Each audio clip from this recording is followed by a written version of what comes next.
Assalamualaikum warahmatullahi wabarakatuh. Baik, kita lanjutkan. Jadi kita masih lanjut topik tentang momen inersia, gitu ya. Tapi kita sekarang melangkah ke bahasan transfer formula, gitu ya. Nah, sebetulnya apa transfer formula ini? Jadi untuk bahan kita bisa dengan mudah memahami transfer formula. Tolong Anda ingat kembali di materi sebelumnya gitu ya. Jadi di sebelumnya Anda sudah belajar mencari besarnya momen inersia suatu kotak atau rectangle dengan cara menggunakan eksak formula gitu ya. Kemudian kita bandingkan dengan cara kalkulus gitu ya. Itu pun ada dua contoh pada waktu itu ketika kotak itu dibagi menjadi 4 bagian dan juga dengan 8 bagian gitu ya. Nah, artinya pelajaran yang bisa kita ambil pada saat kita menggunakan konsep kalkulus itu adalah kita membagi gitu ya. Kita membagi satu kotak itu menjadi beberapa bagian-bagian dengan luasan-luasan yang lebih kecil gitu ya. Nah, konsep itu akan kita pakai sekarang di bahasan berikutnya yaitu transfer formula. Ya. Sebetulnya apa yang mendasari adanya transfer formula ini, yaitu ada satu kasus bahwa bagaimana kita menghitung momen inersia terhadap suatu sumbu, tetapi sumbu tersebut bukan sumbu yang melalui sentroid gitu ya. Nah, kita biasa mengenal itu kan sumbu sentroid gitu ya. Kita sudah berlatih menghitung momen inersia terhadap suatu sumbu yang melalui sentroid atau yang disebut dengan sentroidal axis ya. Kita sudah latihan kemarin dengan mencari yang namanya IX gitu ya. Nah, sekarang ada sumbu gitu ya, ada sumbu yang tidak melalui sentroidal axis gitu ya. Nah, di sini dicontohkan sumbu itu disebut dengan non-sentroidal axis, diberi simbol X aksen gitu ya. Jadi kita bedakan antara XX ya dengan X aksen gitu ya. Baik. Nah, sumbu non-sentroidal axis ini syaratnya satu pasti harus sejajar dengan sentroidal axis. Ya, jadi harus sejajar. Ya, nanti misalkan ini ada YY ya, gitu ya, ada YY berarti nanti kalau mau vertikal ya ada Y aksen seperti itu. Nah, untuk itu maka ada suatu rumus yang namanya transfer formula di mana momen inersia I ini, ya, momen inersia terhadap sumbu non-sentroidal axis ini merupakan hasil penjumlahan momen inersia suatu bidang tersebut ya, terhadap sumbu pusatnya sendiri, gitu ya, ditambah dengan hasil perkalian luas dengan D kuadrat ini, gitu ya. Oke. Kita coba bahas satu persatu komponen rumus ini, gitu ya. Jadi I adalah momen inersia suatu luasan terhadap sembarang sumbu, gitu ya. Sembarang sumbu artinya sembarang sumbu ini bukan sentroidal axis. Sekali lagi bukan sentroidal axis atau di sini disebut dengan non sentroidal axis. Ada nonnya, gitu ya. I0 atau IO, ya, momen inersia suatu luasan terhadap sumbu sentroidalnya, gitu ya. Kita sudah bahas di slide-slide di pertemuan sebelumnya. Jadi seperti IX, ya rumusnya kotak, lingkaran dan seterusnya itu semuanya momen inersia terhadap sentroidal axis. Nah, berarti kalau di sini I0 itu berarti sama dengan IX ini, ya. Untuk gambar ini ya, untuk gambar ini pengertian I0 ya, untuk gambar yang samping itu sama dengan IX. Sedangkan I, nah itu akan sama dengan IX aksen, gitu ya. IX aksen, gitu ya. Karena sembarang sumbu di sini adalah di sini diwujudkan dalam bentuk X aksen. Nah, sedangkan sumbu sentroid untuk gambar ini adalah X, gitu ya. Paham ya? Oke. Nah, kemudian A adalah luas daripada suatu benda ini ya. Kalau nanti akan banyak ya berarti ada A1, A2, A3 dan seterusnya. Di gambar ini ada contohnya adalah ada satu luas gitu ya. Sedangkan D adalah jarak tegak lurus antara dua sumbu sejajar tersebut. Apa sumbu sejajar di sini? Yaitu sumbu antara sumbu yang melalui sentroidal axis dan sumbu yang non sentroidal axis. Nah, ini jarak antara keduanya ini disebut dengan D, gitu ya. Oke. Disebut juga dengan jarak transfer istilahnya. Nah, kita lanjutkan. Bagaimana sekarang kita di materi berikutnya adalah menghitung momen inersia suatu composite area, gitu ya. Nah, kita sudah bahas di pertemuan saat membahas centroid bahwa yang disebut dengan komposit atau build up adalah suatu luasan yang tersusun atas sejumlah luasan geometrik yang umum, gitu ya.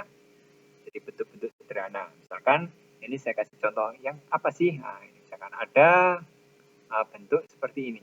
Nah, misalkan ini salah satu bentuk komposit. Kenapa? Karena bentuk ini itu disusun atas dua bentuk geometrik sederhana, yaitu kotak. Ya, ini kotak yang panjang ini dengan kotak yang memiliki ketinggian. Disebut komposit. Nah, misalkan ada lagi contoh seperti ini, misalkan. Nah, seperti huruf L ini. Nah, ini juga disebut dengan komposit karena tersusun atas kotak vertikal dan kotak horizontal. Nah, ini juga disebut dengan komposit.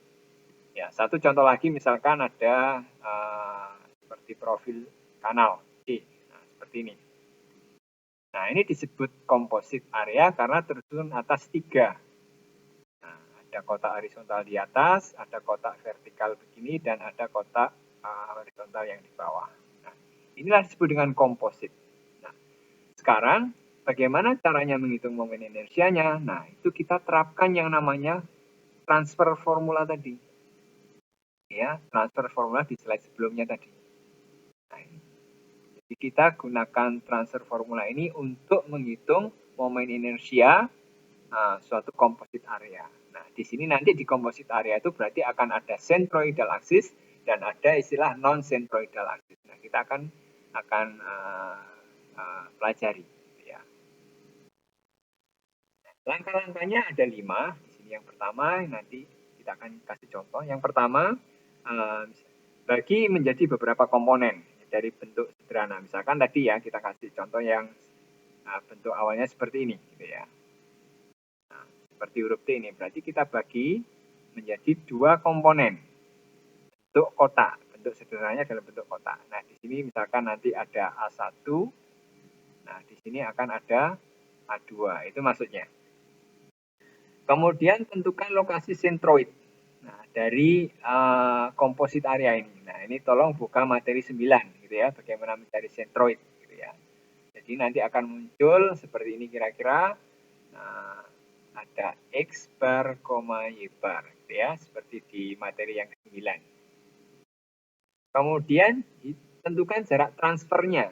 Apa pengertian jarak transfer? Nah, ini coba saya perbesar, yaitu jarak antara centroidal axis ke non-centroidal axis. Nah, akan saya bahas dulu. Benda ini, T ini, karena terdiri dari 2 bagian sederhana, ada A1 dan ada A2, gitu ya. Nah, di sini ada A2. Maka benda A1 ini juga punya centroid, gitu ya. Nah, ini disebut berarti ini centroidal axis yang ke-1, gitu ya. Sumbu X ke-1, gitu ya, saya tulis X1. Nah, di bagian A2 ini juga mempunyai titik pusat. Ya, sehingga dia juga mempunyai centroidal axis, gitu ya. Yang kedua, karena benda kedua X2, gitu ya. Nah, kemudian komposit area ini sendiri, ya, dengan materi yang ke-9 kita bisa mengetahui centroidnya. Ya, berarti sekarang saya tulis XX. XX ini adalah centroid, sumbu yang melalui centroid dari komposit area ini, yang seperti huruf T ini. X1 adalah sumbu yang melalui centroid dari bagian 1. X2 adalah sumbu yang melalui centroid bagian kedua. Ya, paham ya? Sekali lagi di sini ada 3 centroid, yaitu centroid bagian 1, centroid bagian 2, dan centroid dari komposit area ini, huruf T. Nah, sekarang bagaimana jarak transfer? Nah, padahal tadi definisi jarak transfer adalah jarak tegak lurus dari centroidal axis ke non-centroidal axis. Nah, sekarang kita cek. Anda coba perhatikan yang benda ke-1 dulu. Ya, benda ke-1. Benda ke-1 ini punya centroid, ya, punya centroidal axis X1. Nah, berarti kalau Anda fokus di benda ke-1, XX ini adalah non-centroidal axis dari benda ke-1. Paham ya? Walaupun XX ini adalah sumbu yang melalui centroidal axis, yang melalui centroid, atau XX ini adalah centroidal axis dari composite area, tetapi XX ini adalah non-centroidal axis dari bagian 1. Demikian juga XX ini bukan merupakan centroidal atau non-centroidal axis dari bagian 2. Baik ya, paham ya? Jadi saya sekali lagi, XX menjadi centroidal axis dari composite area, tetapi XX itu merupakan non-centroidal axis dari bagian 1 dan juga non-centroidal axisnya bagian 2. Sehingga bisa kita katakan, inilah yang disebut dengan D1, jarak dari centroidal axisnya X1 ke X, gitu ya, ke centroidal axisnya composite area, dan juga jarak antara centroidal axis bagian 2 atau X2 ini ke centroidal axis composite ini disebut dengan D2. Oke. Itu yang namanya jarak transfer. Nah, yang keempat, karena ini dibagi menjadi, contohnya dibagi menjadi 2, ada A1, A2, atau ada bagian 1, ada bagian 2. Yang keempat adalah hitung momen inersia setiap komponen luas terhadap masing-masing centroid aksisnya. Jadi di sini kita mencari yang namanya I, momen inersia IO bagian 1, dan mencari momen inersia IO bagian kedua. Gitu ya. Jadi yang Anda gunakan rumus 1/12 sisi horizontal dikali sisi vertikal pangkat 3, gitu ya. Nah, itu namanya. Nah, kemudian yang kelima, hitung momen inersia composite area atau I tadi, atau dalam bahasa yang dijelas sebagai IX, gitu ya. Itu dengan menggunakan rumus transfer formula, gitu ya. Jadi, kalau suatu composite area itu tersusun atas, contohnya di sini dua bagian geometrik sederhana, maka akan ada 2 transfer formula, gitu ya. Makanya gabungannya adalah di sini ada NaN, gitu ya. Jadi secara formula, momen inersia suatu composite area adalah penjumlahan, gitu ya, penjumlahan dari beberapa transfer formula, gitu ya. Oke, kalau ini dibaca berarti IO1 adalah momen inersia bagian 1 terhadap sumbu sentroidnya, sumbu sentroid bidang 1, gitu ya. A1 adalah luas bagian 1, D1 adalah jarak transfer dari centroidal axis bagian 1 ke centroidal axis composite area, gitu ya. Baik. Nah, sekarang kita coba lanjutkan. Nah, ini ada contoh. Ada contoh sedemikian rupa, ada suatu penampang, ada sisi atas, tengah, dan bawah. Nah, ini kalau dalam bahasa engineering, bagian atas dan bawah ini disebut dengan flank gitu ya, flank gitu ya. Nah, sedangkan bagian tengah yang vertikal ini disebut dengan web. Jadi konstruksi ini ada 2 flank dan 1 web dengan dimensi sedemikian rupa. Baik, nah bagaimana cara solusinya? Nah, ini. Kita ikuti 5 langkah tadi. Langkah berikutnya kita bagi menjadi beberapa bentuk sederhana. Di sini dibagi menjadi 3 ya. Ada A1, ada bagian 1 dengan luas A1, ada bagian 2 dengan luas A2, dan ada bagian 3 dengan luas A3. Nah, masing-masing kemudian kita tentukan sentroidnya. Ada sentroid A1, ada sentroid bagian 1, sentroid bagian 2, dan sentroid bagian 3. Nah, setelah itu kita seperti di pelajaran bab 9 gitu ya, minggu 9, Anda cari yang namanya centroidal axis gitu ya. Berarti ini adalah centroid daripada composite area seperti huruf T ini gitu ya. Nah, ini seperti ini bahwa XX, YY adalah centroidal axis. Sumbu-sumbu yang melalui titik pusat atau centroid composite area. Jadi milik composite area. Nah, sedangkan Y1, Y2, dan Y3 adalah jarak, gitu ya, jarak dari centroid masing-masing bagian. Ada centroid 1 ya, nah, ke referensi, gitu ya, ke referensi, gitu ya. Karena kita mau mencari posisi centroidal axis, gitu ya, seperti jadi gambar ini Anda buka materi minggu ke-9, persis gitu ya caranya. Nah, kemudian berikutnya adalah karena kita mau menggunakan transfer formula, di gambar ketiga ini Anda fokus bagaimana mencari D, ya, jarak transfer, ya. Oke. Nah, dulu di pertemuan sebelumnya kita menggunakan cara tabulasi, gitu ya, cara tabulasi. Nah, berarti Anda bikin komponen luas, ada A1, A2, A3, ya.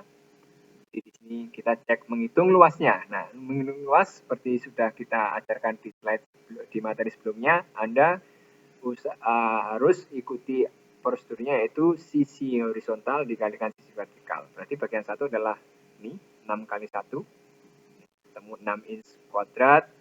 Bagian 2 adalah 1 dikali tingginya 12, gitu ya, ketemu 12 inch kuadrat. Dan bagian 3 12 sisi horizontal dikali sisi vertikal 1, gitu ya, 12. Kemudian Y-nya adalah di sini Y1 0,5. Dari mana 0,5? Karena separuhnya 1 ini. Nah, ini separuhnya 1.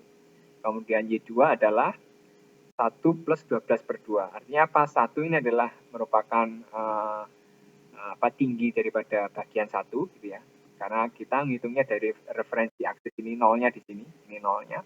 Gitu ya. Berarti 1 ditambah 12 per 2 adalah ini. Karena titik centroid daripada bagian 2 ini karena tingginya 12, maka di separuhnya 12. Nah, berarti 12 per 2, 6. Berarti 1 plus 6 sama dengan 7.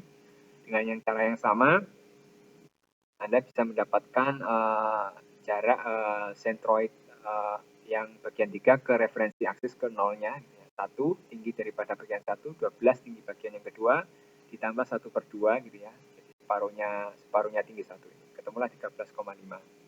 Nah, kemudian karena tujuan 1, 2, 3, 4 kolom ini kolom 1, gitu ya, ini kolom 2, ini kolom 3, kolom 4. Jadi sampai 4 kolom ini kita menghitung Y bar ini, tinggi centroidal axis ini. Ya, ketemulah perkaliannya, kemudian nanti akan kita bahas ya, ketemu 8,3 ini akan kita bahas, gitu ya. Kemudian jarak transfernya ke bagian 1 ini, ya, D1. Kenapa 8,3? Ya, nanti hitungannya ada 8,3 adalah tinggi centroidal axis composite area ini. Di sini disebut dengan composite centroidal axisnya ke referensi aksis yang 0, titik 0 inch-nya di sini.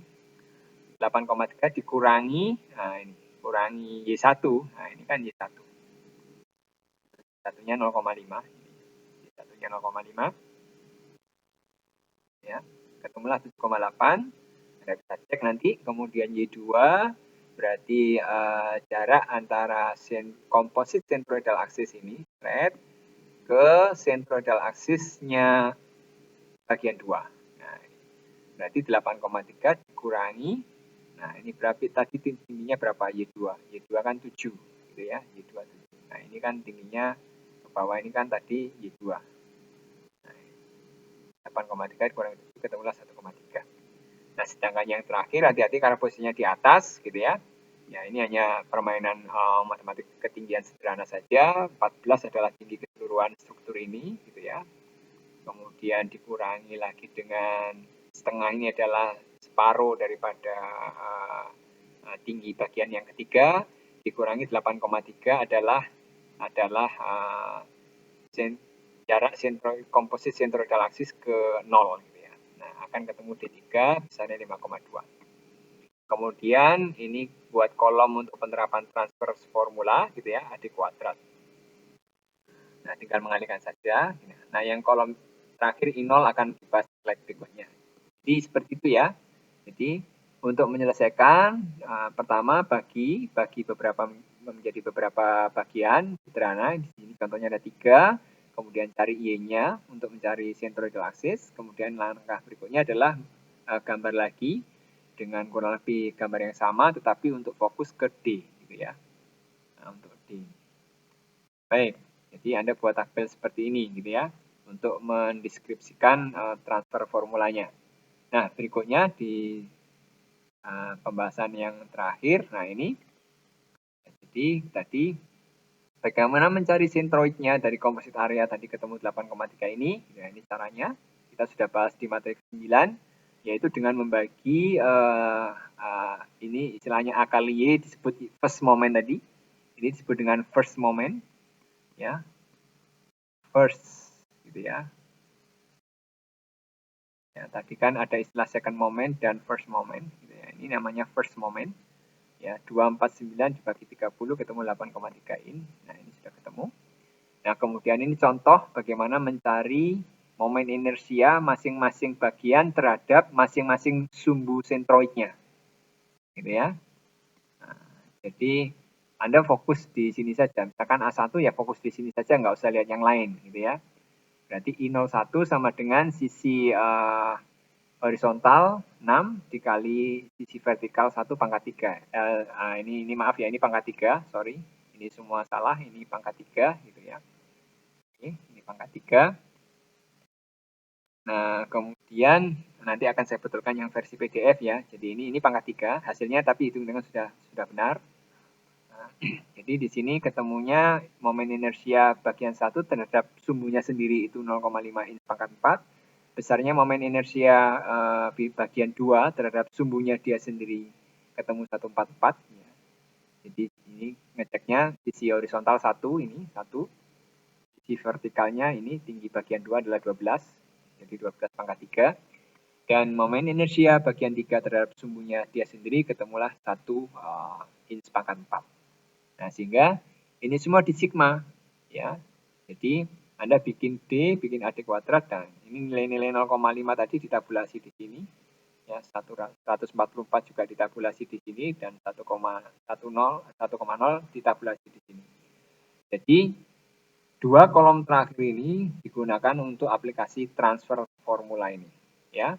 Jadi, IX merupakan penjumlahan aljabar I0 ditambah AD kuadrat. Atau dengan bahasa lain, penjumlahan dari momen inersianya terhadap sumbunya dia sendiri ditambah hasil kali A D kuadrat. Nah, ketemulah 149